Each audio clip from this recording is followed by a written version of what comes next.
There was a time Marcelo was widely considered as the best left back in world football. He was one of the best left backs in world football. No debating that. At the peak of his powers, he was breaking through defenses like it was nothing. Marcelo, who's a brilliant attacking player, scored a great goal.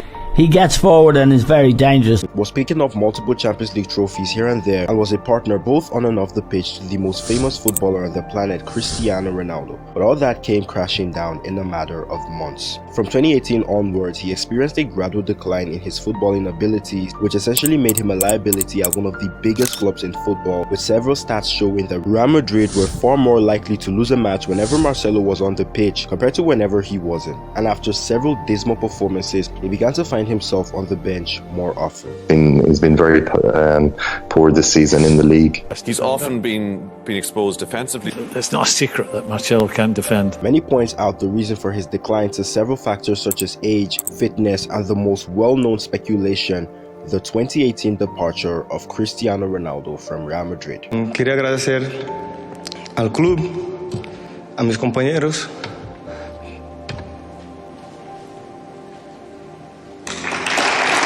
Marcelo and Ronaldo were close friends who developed a telepathic relationship both on and off the pitch over the period of 9 years playing together, and so it's not so far-fetched to believe that the Portuguese departure had some sort of an effect on the left back. But could it seriously be the major reason?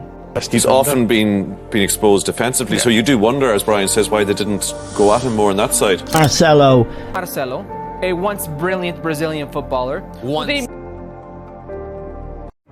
Surprisingly, Marcelo and Ronaldo didn't get their friendship off to a good start, because in April 2008, during an international friendly between Portugal and Brazil, when the pair first met, they actually ended up fighting. When Ronaldo signed for Real Madrid 1 year later, himself and Marcelo would go on to become really close friends, unbreakable in fact. Marcelo, who signed for Real Madrid in 2007 from Brazil's side Fluminense, was considered as a young replacement for club legend Roberto Carlos. Tenía en mente jugar equipo grande de Europa, jugar la Champions y tal. Fast forward 15 years at the club, the Brazilian became such a success that he has tied club legend Paco Gento as the most decorated player in the club's history. Some of those accomplishments include 6 league titles, 5 Champions Leagues, and 2 Copa del Rey trophies. He exceeded expectations and formed one of the greatest Real Madrid teams ever, with one of the greatest players ever as their manager. His relationship with Cristiano Ronaldo, both on and off the pitch, was admired by many. They both played on the same flank, displaying their unique understanding with one another while terrorizing defenders in the process. At the peak of their powers, both players were considered the best in their positions. Ronaldo the best goal scorer of all time, and Marcelo the best left back in the world at the time. No one can forget his absolute masterclass against Bayern Munich in 2017, when Marcelo literally ran the show from start to finish. That was the time Marcelo was truly untouchable, but unfortunately, that period of a player's career cycle doesn't last forever, but in the case of Marcelo, the decline arrived too early. It was the summer of 2018, after Cristiano Ronaldo seemingly gave reporters a hint about his unstable future at Real Madrid during an interview in that year's Champions League final. There was this feeling that major changes were about to be made at the club and was certainly going to affect everybody. Because of what Cristiano Ronaldo represented for the club, his departure literally shook Real Madrid down to its core. His departure prompted several changes, such as the exit of and the replacement for Zinedine Zidane, the urgent step up and subsequent replacement of Gareth Bale as the future of the club, and the unexpected rise of Karim Benzema. The general consensus is that Ronaldo's departure led to Marcelo's decline, because Marcelo was doing just fine starting games for Real Madrid and winning trophies, and that everything changed when Ronaldo left. But there's reason to believe that Marcelo's decline started way earlier than that.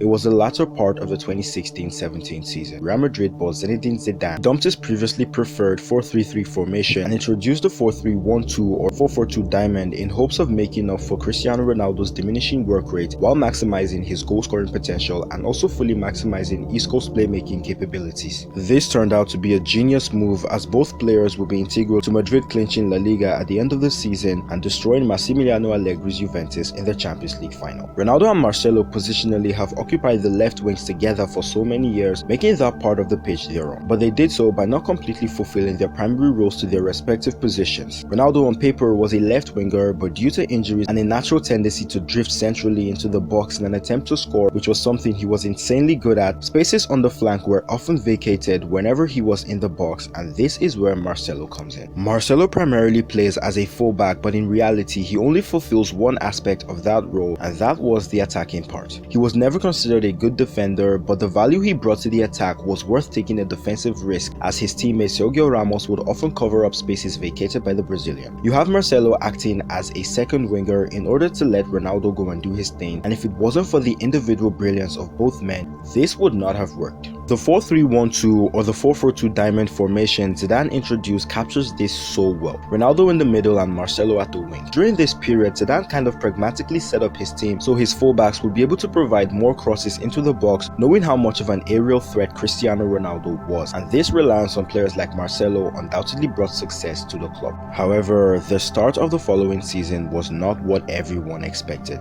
They had a terrible start to the season, and this got everyone confused. Ronaldo was not scoring like he used to, Benzema had a nightmarish season, Bale spent more time on the sidelines, Carvajal was out due to a heart infection, and Marcelo suffered several fitness issues. The problem in the fullback positions showed how important that role was to Zidane's new system. If they were either not in form or the fullbacks were not good enough, the whole team suffers. Some blame the formation Zidane used, claiming it caused burnouts to his players due to the fact it required excessive amounts of work, particularly from the fullbacks, and that other players too were often made to constantly go out of position to cover up the obvious defects in the formation. This was a first sign of danger for Marcelo, as reasons behind his terrible form were being discussed. An article from Marca written by Johan Macter pointed out that maybe the club bringing in Theo Hernandez to provide competition at left back in order to make Marcelo step up his game was having an adverse effect on him. Nevertheless, the team went on to put this terrible period behind them as they soon became champions of Europe for the third consecutive season, thanks to the individual brilliance of players like Cristiano Ronaldo in the knockout stages, Gareth Bale in the final, and also a bit of luck.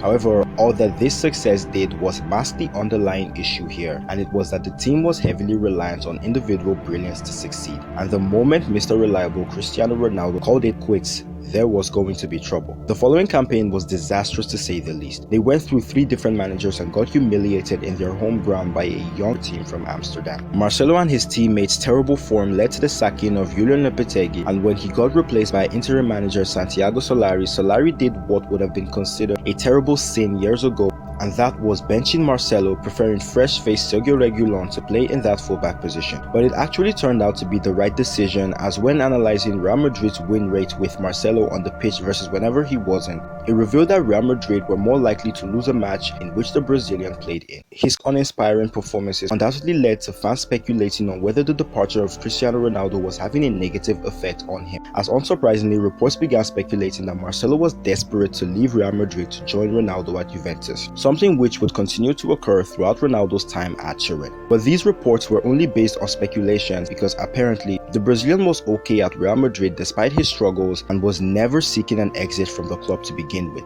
Of course, Ronaldo's departure would have had a psychological effect on the Brazilian at the start, which might have affected his performances, but the fact that the whole team was struggling without the 5-time Ballon d'Or winner made it incredibly difficult to tell if there was something extra whenever it came to Marcelo. But it is safe to say that on a tactical level, Marcelo suffered from not having a player like Ronaldo by his side. Even the end of the season arrival of Zinedine Zidane did little to help Marcelo, as the Frenchman would ultimately put sentiment aside to make what he felt was the best decision for the club moving forward, and that was benching Marcelo. Me duele simplemente porque son jugadores que quieren jugar,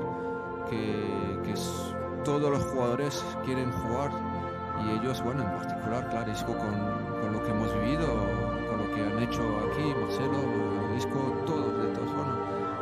Es verdad, es una situación complicada. Es la parte del entrenador, es la parte mal. It was around this time that the statement "Marcelo can't defend" was getting more and more attention. It's not a secret that Marcelo can't defend. While many point out that Marcelo's decline happened due to age, it certainly wasn't all that convincing considering he was only 30 at the time and his other teammates like Sergio Ramos and Luka Modric, who were older than him, were still coming up with the goods for the club. There was certainly more than meets the eye, and eventually the issue was discovered to be a tactical one. You see, it's no secret that Marcelo is not a great defender, but he compensated for that with his amazing attacking display, as Zidane was more willing to play to certain players' strengths by making the rest of the team cover up for that player's weaknesses. As Marcelo donned the wings whenever Ronaldo moved centrally, similarly Sergio Ramos was made to cover up for Marcelo's defensive deficiencies. But now that Ramos was getting older and his performances becoming severely inconsistent Added with the Spaniards' increased tendency to try to score goals, this was becoming increasingly difficult to do. Also, the departure of Cristiano Ronaldo meant that the left wing role had to be occupied by someone, but unfortunately for Marcelo, the players who were brought in to occupy that space were nothing like Ronaldo. Eden Hazard and Vinicius Jr., both fantastic players on the ball, were not the type to lurk around the box waiting for crosses to convert to goals, but rather they often drove into the box with the ball themselves. Since left wingers like Vinicius Jr. are very much present on the wing as opposed to Ronaldo, Marcelo's constant overlap was not as necessary as it was in the past, and since he's not all that good defensively, a younger, more defensively capable defender in Ferland Mendy was often called upon before he slowly but eventually took that spot from the Brazilian.